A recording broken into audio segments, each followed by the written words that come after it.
Hi guys, तो आज मैंने एक मूवी देखी जिसका नाम है श्रीकांत, जिसे डायरेक्ट किया है तुषार हिरानंदानी जी ने, जिसके अंदर मुख्य भूमिका में हमें नजर आएंगे राजकुमार राव एज श्रीकांत, ज्योतिका जी जो श्रीकांत के टीचर के रूप में, मेंटर के रूप में हमें नजर आएंगी, जिनके कैरेक्टर का नाम है देविका, अलाया एफ जो कि श्रीकांत के एक लव इंटरेस्ट के रूप में, गर्लफ्रेंड के रूप में हमें नजर आएंगी, जिनके कैरेक्टर का नाम है स्वाति, शरद केलकर जो आगे जाकर श्रीकांत के एक बिजनेस पार्टनर बनते हैं, जिनके कैरेक्टर का नाम है रवि, वो भी इस मूवी के अंदर हमें नजर आएंगे। इस मूवी की कहानी जो है ना, ये एक बायोग्राफिकल फिल्म है based on the life of Srikanth Bolla, जो कि एक विजुअली इंपेयर्ड इंडस्ट्रियलिस्ट है, जो कि फाउंडर है बोलांत इंडस्ट्रीज के, जो कि वेस्ट से बायोडिग्रेडेबल इको फ्रेंडली चीजें बनाते हैं, जैसे कि कप्स, प्लेट्स इत्यादि वगैरह। इस मूवी की कहानी जो है ना, वो उनके लाइफ के बारे में है, स्ट्रगल के बारे में है, जर्नी के बारे में है,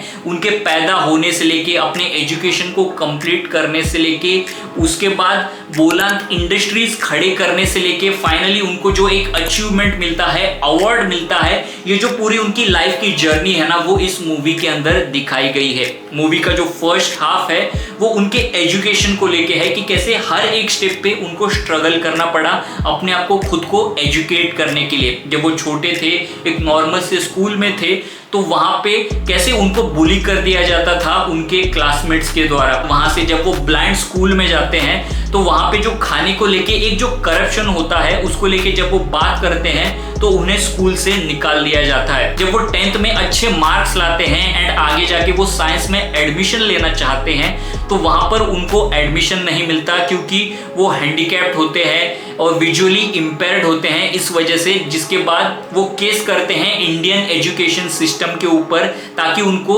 साइंस स्ट्रीम में एडमिशन मिले। जब वो अपने कॉलेज खत्म करते हैं एंड आगे यूनिवर्सिटी के लिए वो आईआईटी में भी जाना चाहते हैं, तो वहां पे फिर से वही प्रॉब्लम्स खड़ी हो जाती है कि वो हैंडीकैप होते हैं, विजुअली इंपेयर्ड होते हैं, इसलिए वहां पर उनको एडमिशन नहीं मिलता।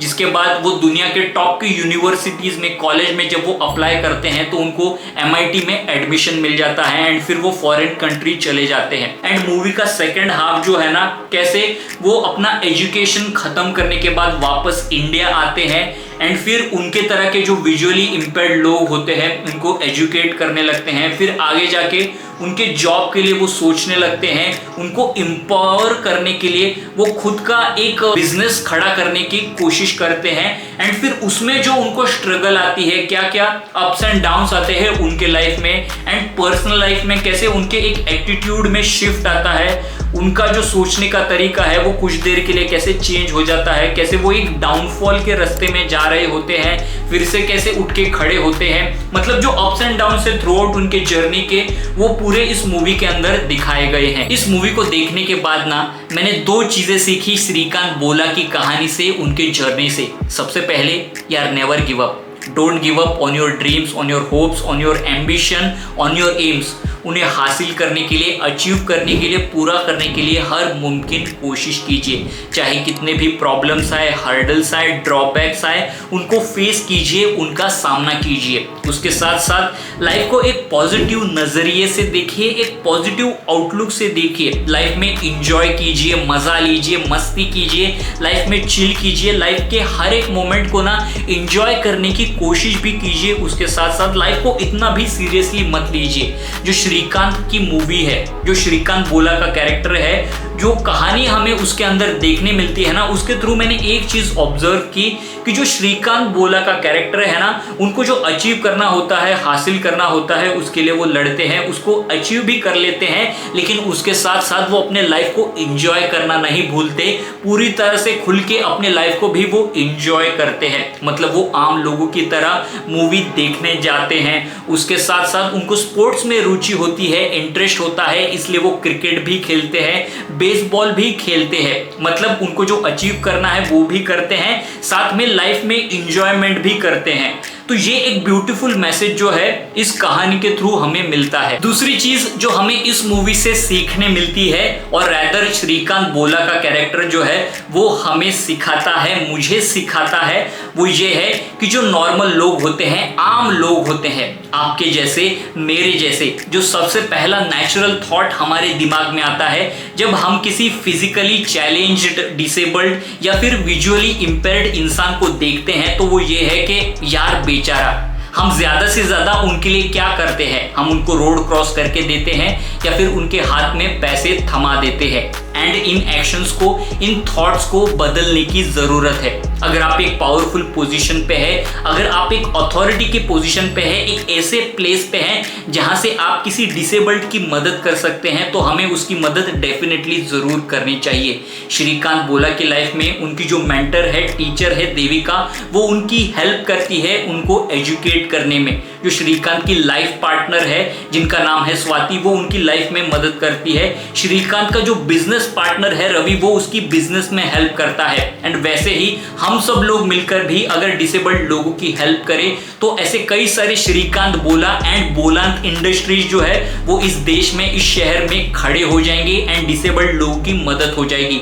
एंड हम जो उनको एक पिटी की नजर से, दुखी भावना की नजर से हम उसके लिए जो एक बुरा फील करते हैं, महसूस करते हैं ना, उसको अगर हम चेंज कर दे, उनको हम अगर एक इक्वल ट्रीटमेंट दे और एक आम लोगों की तरह ट्रीटमेंट देना, तो उनको वो चीज अच्छी लगेगी। ये मूवी दिखाने की कोशिश करती है, ये मूवी एक वो मैसेज देती है कि भाई हमको भी आपकी तरह आम ट्रीट करो, एक नॉर्मल इंसान की तरह ट्रीट करो। श्रीकांत बोला की जो कहानी है ना वो फैसिनेटिंग है, मोटिवेटिंग है एंड इंस्पायरिंग है, लेकिन sadly this movie fails to engage you, engross you and artistically present this story in a beautiful and amazing way in front of you. It fails to capture you in a entertaining manner. इस movie का जो direction है, screen play है, dialogue है, वो काफी average है, generic है और इतना कुछ मेमोरेबल नहीं है। ऐसा कुछ नया, यूनिक या फिर अलग ये मूवी प्रेजेंट नहीं करती है in terms of its film making. हाँ, एक एस्पेक्ट अच्छा है इस मूवी का, रिफ्रेशिंग है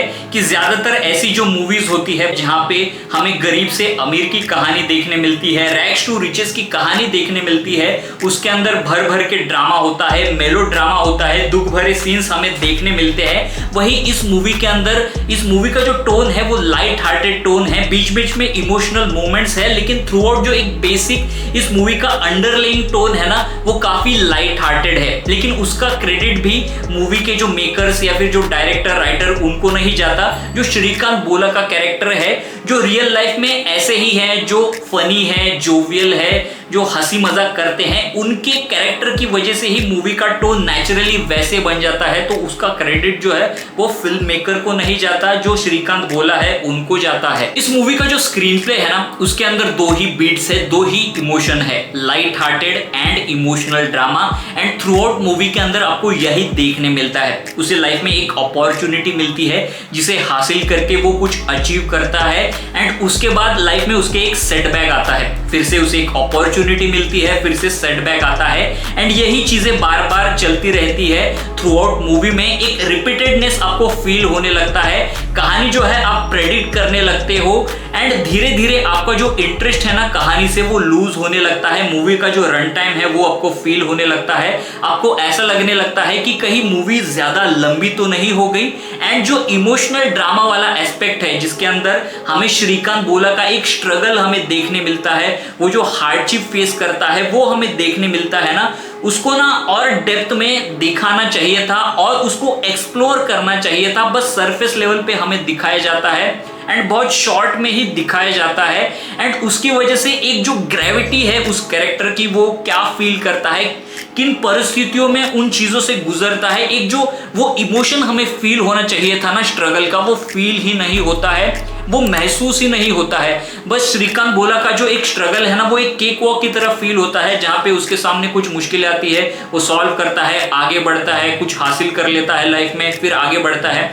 मतलब फास्ट फॉरवर्ड की तरह फटाफट से उनका जो एक स्ट्रगल है, अचीवमेंट है, फटाफट दिखाया जाता है हम लोगों को एंड मूवी खत्म होने के बाद you feel like okay, I am not saying कि उनके हर एक स्ट्रगल को, हार्डशिप को डिटेल के साथ दिखाना चाहिए था, बट एटलीस्ट एक दो उनके लाइफ के इवेंट को पकड़ते और डिटेल में दिखाते अच्छे से, तो हमें शायद उसका एक ग्रेविटी जो है वो फील हो जाती। तो only reason this movie works is because of the performance of Rajkummar Rao as Srikanth and Jyothika ji as Devika.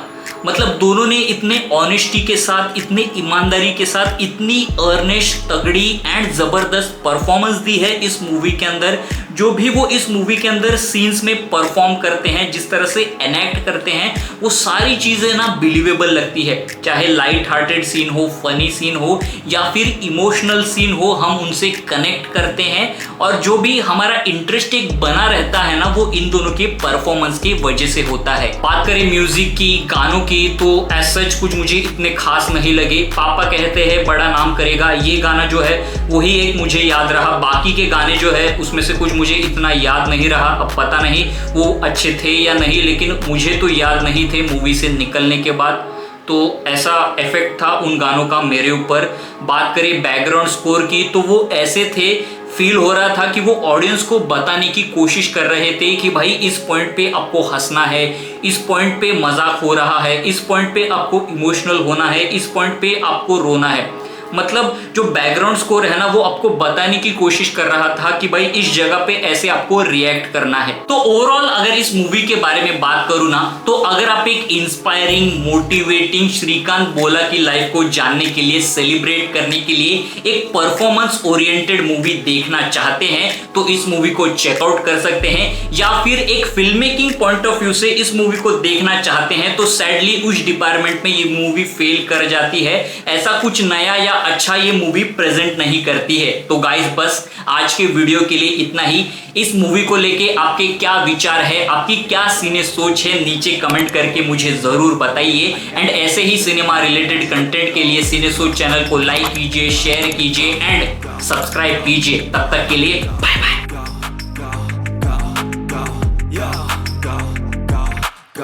Hustle hard, hustle every single day. I'll be making moves till I'm buried in my grave. To the system, I don't wanna be a slave. I've been doing shit my way, or the highway.